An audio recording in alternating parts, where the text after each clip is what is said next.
There is one piece of business advice I've heard throughout my career that I increasingly have a problem with, that you build a great product and customers will come. It sounds absolutely right. And obviously, you should build a great product. But there is a problem. History is full of brilliant products that failed, brilliant technologies that disappeared, better funded companies that lost to tiny competitors, and occasionally, products that weren't particularly extraordinary became enormous businesses. So I have become interested in slightly uncomfortable question. What if the best product doesn't always win? Then what actually does? I've spent 25 years working in retail and consumer businesses, and now that I'm building businesses myself, this question has become even more interesting to me. Because when you're sitting inside a company, you realize something. Creating the product is difficult, but creating the business around the product is considerably more difficult. And strangely, Formula One helped me think about this. I love motorsport, and Formula One is particularly fascinating because superficially the objective looks incredibly simple: build the fastest car, hire a brilliant driver, win races. Except that's not really how Formula One works. Imagine somebody develops an extraordinary engine, most powerful engine on the grid. Would you automatically expect that team to win the championship? Of course not, because the engine is only one part of an extraordinarily complicated system. You need aerodynamics, you need tires, you need suspension, should be reliability, driver performance is important, race strategy is critical, pit stops, telemetry, software, and of course, weather forecasting and operations, and hundreds of people making thousands of decisions. You could potentially have the fastest car and still lose the race because you changed the tires 2 laps too late. That's fascinating because I think businesses work in almost exactly the same way. We spend enormous amounts of time talking about the product, but the product is the engine. The business is the entire racing machine behind it. And perhaps that's why some extraordinary products never become extraordinary companies. Technology gives us some wonderful examples. Think about the history of personal technology. There have been products that were technologically excellent and still disappeared. They were MP3 players, before the iPad, iPod, and they were smartphones before the iPhones. They were searches before Google, and they were social networks before Facebook. Now, they were electric cars even before Tesla. Being first doesn't guarantee victory, and having more features don't guarantee victory either. This is something technology teaches us repeatedly. Engineers understandably ask, what can this product do? Customers often ask something completely different. Why should I care? The gap is enormous, and I've seen versions of the same things in retail. You can create an excellent product, beautiful material, excellent construction, thoughtful designs, competitive pricing, and put it on a shelf, and nothing happens. Customers just walk past by. That can be painful because everyone inside the company knows how much effort went into creating it. But the customers don't know. And more importantly, the customers don't owe us any attention. That's a very important business lesson. When businesses develop products, we tend to look from the inside.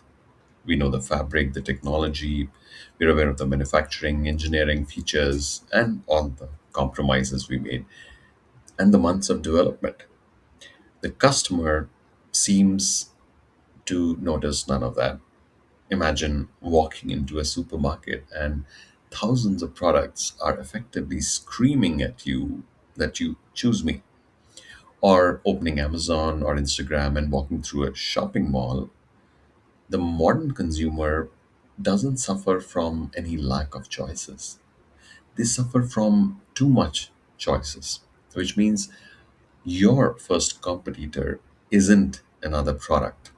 In fact, your first competitor is indifference. Because someone can discover how good your product is, you have to make them care enough to notice it. That brings us to the second machine inside business. 25 years ago, getting attention was relatively straightforward. Not easy, but straightforward. Television, print, billboards, retail stores, and prime locations. Today, theoretically, everybody can reach everybody, which sounds fantastic, right? Except everybody else can reach them too. So, attention has become abundant to produce and increasingly difficult to earn. This creates an interesting paradox. It has never been easier to publish, and perhaps never harder to be noticed. You could have the best skincare formulation, or the best shoe, or the best software, or the best restaurant, but if nobody discovers it commercially, its superiority doesn't matter much. That's why distribution has always fascinated me. Some of the greatest companies in history didn't merely create products, they created extraordinary ways of getting those products to people. Think Coca Cola. The brilliance isn't simply the drink, it's the extraordinary brilliance and the ability to make that drink available almost everywhere. Amazon's power wasn't simply selling products online, it built an extraordinary distribution and convenience machine around buying them. McDonald's isn't merely a hamburger, it's a system capable of reproducing an experience across enormous number of locations. And digital commerce has changed this again. Today, a small company can theoretically sell directly to somebody thousands of kilometers away, and that's extraordinary. But there's an important distinction. Availability isn't distribution. Putting something on a website doesn't mean people will find it. I think founders sometimes confuse the two. Distribution means repeatedly creating paths between the product and the people most likely to value it. Sometimes that's retail, sometimes that's Amazon or Instagram, or sometimes it's through creators, communities, salespeople, or sometimes it's all of them together. The best product sitting quietly in a warehouse doesn't win. But suppose I notice you, and suppose I can buy you. There's still another question. Do I trust you? This becomes especially important with new brands. Imagine two products online, similar specifications, similar price. One comes from a company you've known for 10 years, and the other you have never heard of. Suddenly, you're not comparing products anymore. You are comparing risk. Will it arrive? Will it look like the photograph? Can I return it? Will somebody answer the phone if there is a problem? Will this skincare product damage my skin? Will this expensive electronic device actually work? Trust is fascinating because you can't photograph it. You can't put it in a warehouse, but customers pay for it constantly. This is one reason established brands can charge premiums. They aren't simply selling the object, they are reducing uncertainty. And in business, reducing uncertainty has economic value. And there's something even more uncomfortable: timing. Sometimes an excellent idea arrives too early. Sometimes it's too late. Sometimes technology isn't ready. And sometimes consumers aren't ready. Sometimes infrastructure is not ready. Sometimes culture changes, and suddenly something that made no sense 5 years ago becomes obvious. Like electric vehicles are a good example. Artificial intelligence is another. Direct to consumer is another great example. Timing doesn't mean sitting around waiting for luck, it means understanding the environment around your idea. In motorsport terms, you can have a perfect setup for a dry track and then trains. The question isn't whether your original strategy was intelligent. The question is how quickly can you adapt?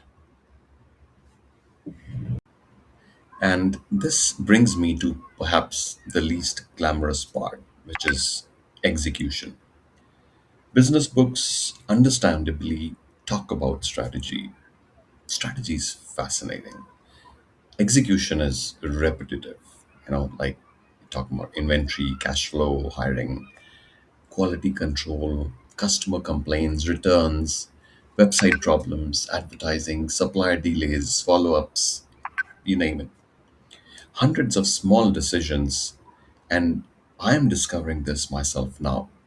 I spent many years working in retail.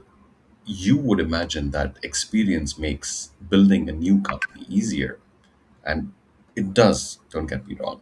But it also makes you realize how many things can go wrong.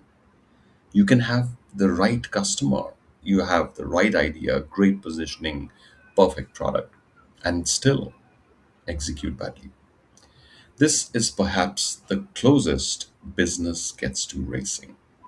A Formula One team can spend hundreds of millions developing a car and then lose several seconds because one bad pit stop. Business also has pit stops, and they are happening every day. Okay, so let's return to our original question. If the best brands don't necessarily win, then what does? After watching businesses for years, I increasingly think the answer is systems win. A strong product, which is connected to a strong positioning, a strong attention, distribution, trust, great execution, and connected to the ability to learn again. And importantly, these things don't add to each other. In fact, they interact with each other. Extraordinary marketing cannot permanently rescue a terrible product. Extraordinary product cannot rescue non existent distribution. In fact, distribution without trust creates trial, but not necessarily loyalty. And strategy without execution becomes PowerPoint. Everything has to work together, not perfectly, but sufficiently well. Now, this has become very relevant to me because I'm now building businesses myself. And there's a temptation when you're building a consumer brand to spend enormous amounts of time and energy on visible things, like the product, the logo, the website, the packaging, the campaign. And yes, they are exciting. But increasingly, I am spending time thinking about the invisible machine underneath them. How do we discover customers? How quickly do we learn? How do we convert customers' feedback into product decisions? How do we build trust? How do we create content? How do we distribute? How do I use AI? How do we make better decisions with a small team? How do these things connect?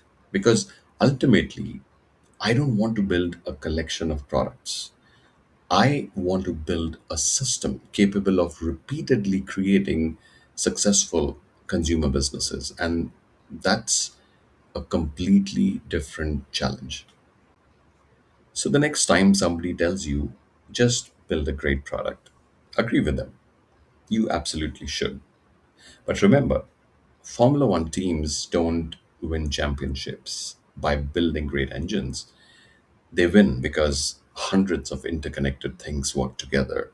slightly better than everybody else. Business isn't very different. The product gets you onto the starting grid. The system determines whether you win the race. And perhaps that's the question every entrepreneur should eventually ask. Not how good is my product, but how good is the machine I'm building around it? Because great products can fail. Great systems are much harder to beat.